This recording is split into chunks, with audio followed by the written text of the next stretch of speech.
Atau sebelum punya rumah nikah, nikah ya. Lanjut. Kemudian setelah nikah, oke lah kita lalui. Bahkan ada yang kredit nikah semua. Kita digantung sumber kredit rumah ini. Betul, betul, betul. Ayo kumpul. Semuanya kumpul. Pemerintah Ayo. Semuanya kumpul. Code of the court ya. Core of the core. Nah, intinya inti. Ah, betul. Jangan itu punya orang.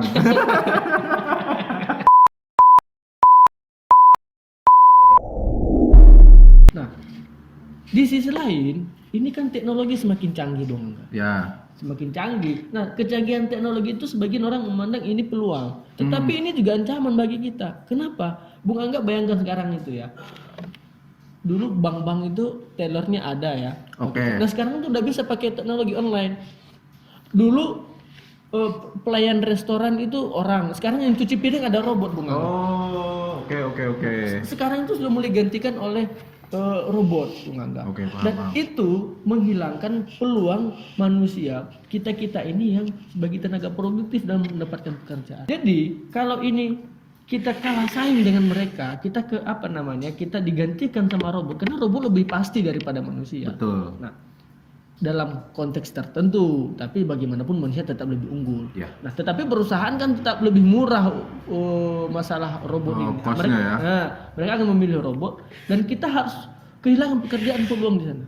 Dan dalam situasi ini, Bung Angga, maka hanya pertanianlah sebagai harapan, Bung Angga. Nih, Bung Angga ini ya.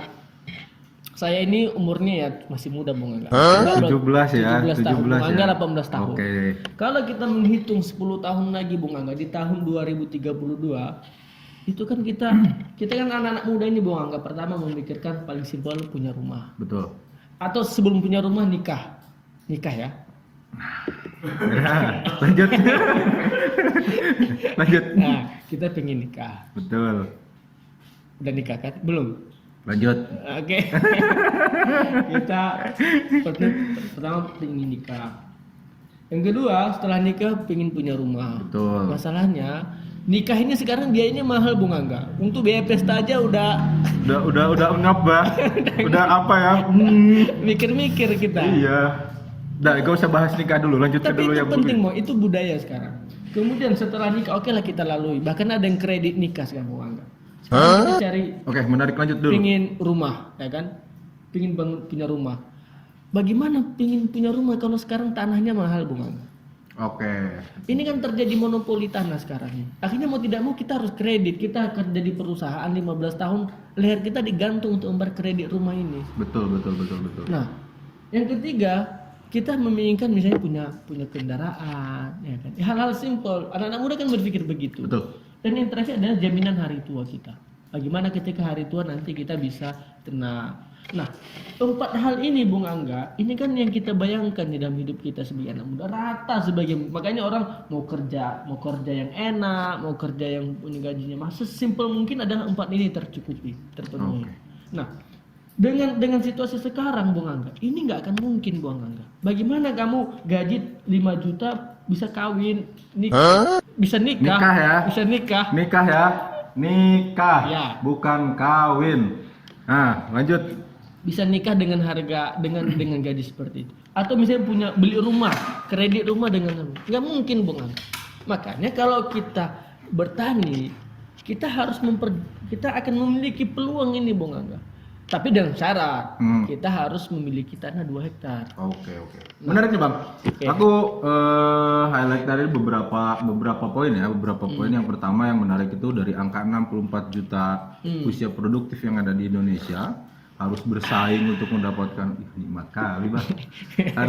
harus bersaing untuk mendapatkan kerja karena Iya. peluang kerja saat ini memang agak susah ya. Terlebih lagi dengan kondisi hari ini memang baca di beberapa timeline berita begitu Benar. banyak sekali perusahaan-perusahaan korporat yang mem-PHK karyawannya karena untuk benar. membatasi dan mengurangi kos produksi mereka. Itu yang pertama. Yang kedua, menjadikan pertanian sebagai harapan Iya. untuk masa depan, hari tua dan lain sebagainya, Iya. untuk tabungan kita di masa mendatang lah ya. Iya. Nah, ini menarik, Bang. Memang kalau misalkan ku pahami Berarti ini bukan cuman masalah gengsi kenapa pemuda hari ini nggak mau bertani kan?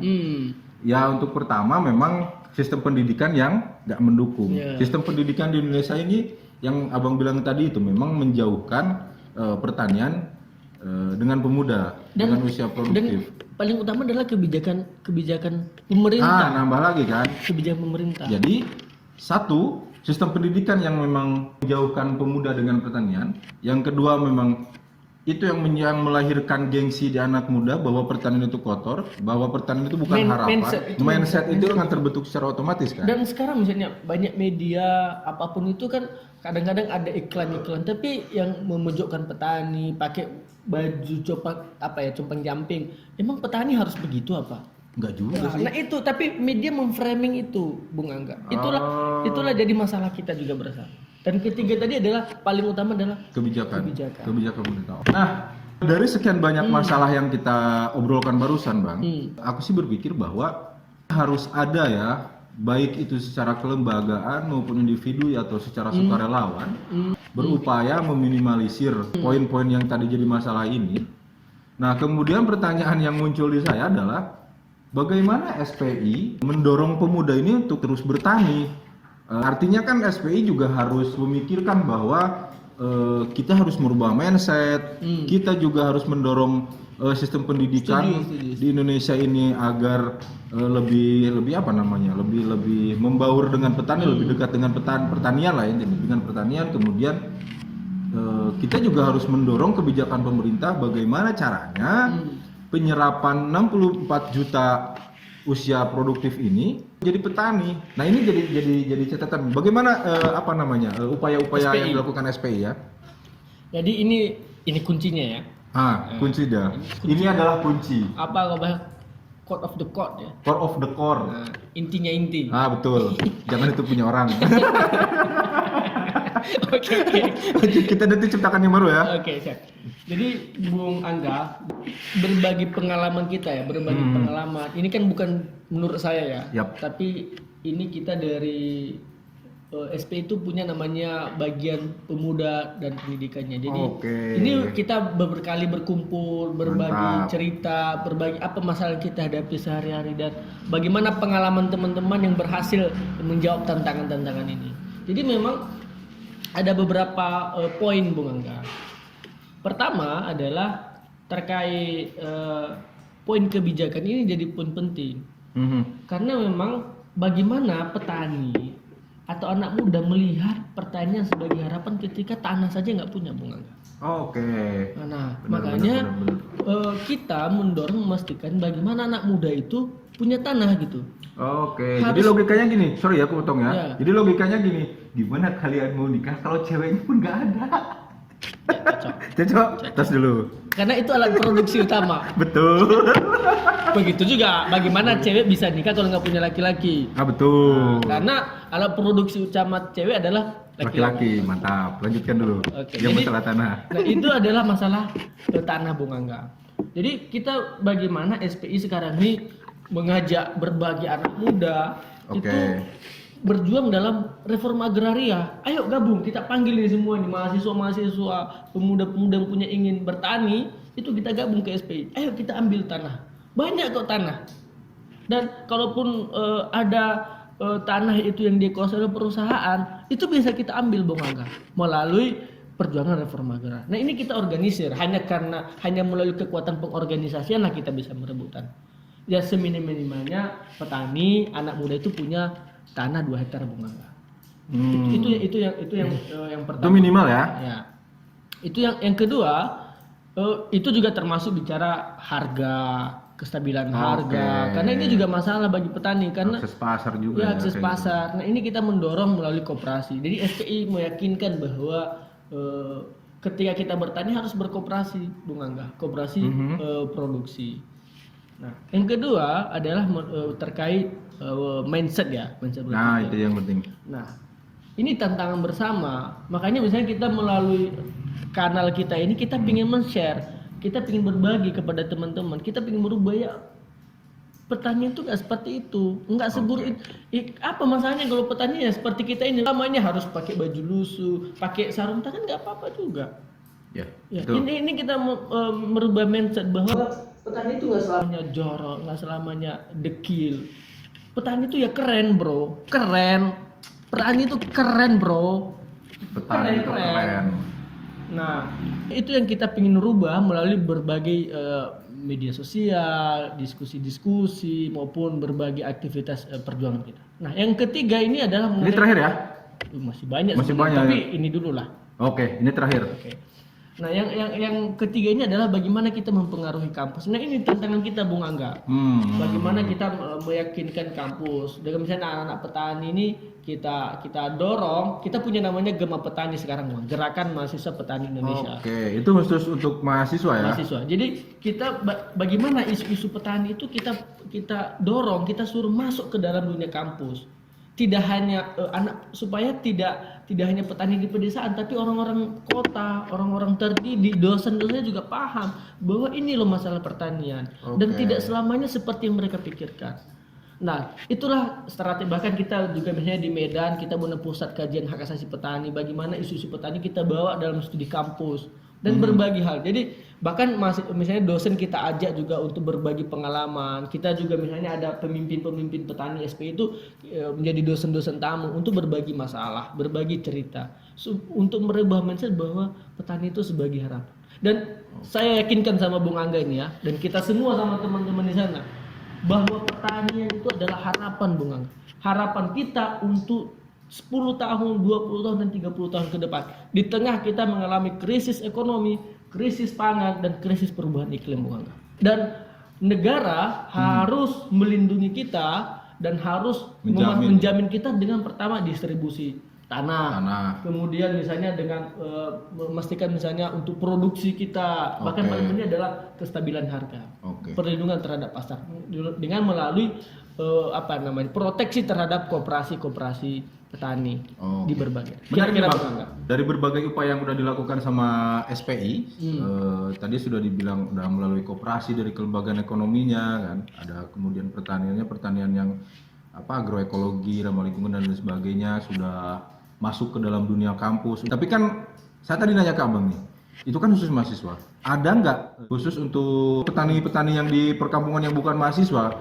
Nah, kalau kita itu Bung Angga ada namanya departemen di tingkat provinsi, pusat, biro di tingkat provinsi, divisi sampai di tingkat fasilitas dan seksi. Jadi ada khusus untuk pemuda memang divisi, ada biro-biro, ada departemen-departemen. Jadi memang kita kumpul di dalam struktur organisasi.